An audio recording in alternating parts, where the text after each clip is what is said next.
കഥാകൃത്തും കവിയും കവയിത്രിയുമൊക്കെ അവരുടെ വാക്കുകൾക്ക് ആസ്വാദനകരമാക്കുന്നതിൻ്റെ അപ്പുറം ഇനിയൊരു ജന്മമുണ്ടായിരുന്നു എങ്കിൽ എന്നുള്ളത് തീർത്തും അപ്രാപ്യമാണ്. ജീവിതത്തിൽ വിജയിച്ചവരായിട്ട് നമുക്ക് മാറാൻ സോഷ്യൽ ഇൻവോൾവ്മെന്റ് ഉള്ള, ഫാമിലി കെയറിംഗ് ഉള്ളവരായിട്ട് മാറുക എന്നുള്ളതാണ്.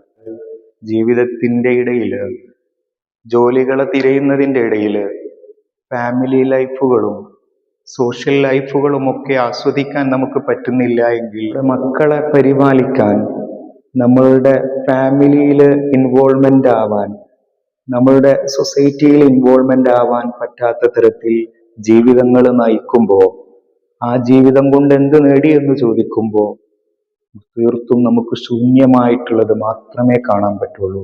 പലരും പറയാറുണ്ട്, ഒരുപാട് കാലം പഠിക്കാൻ വേണ്ടി മാത്രം മാറ്റി വെച്ചിട്ട് അവസാനം കരഞ്ഞു തീർക്കുന്ന ലൈഫുകൾ ഉണ്ടാവാറുണ്ട്. നല്ല യുവത്വമുള്ള, ചുറുചുറുക്കുള്ള, നല്ല സമയങ്ങൾ അധികവും പഠനത്തിന് വേണ്ടിയിട്ടും ജോലി കണ്ടെത്തുന്നതിന് വേണ്ടിയിട്ടും മാത്രം മാറ്റി വെക്കുമ്പോൾ നഷ്ടപ്പെട്ടു പോകുന്ന നല്ല നല്ല ജീവിതങ്ങൾ കൂടി തിരിച്ചെടുക്കാൻ നമുക്ക് പറ്റുമ്പോൾ മാത്രമേ നമ്മൾ ജീവിതത്തിൽ വിജയിച്ചവരായിട്ട് മാറുകയുള്ളൂ.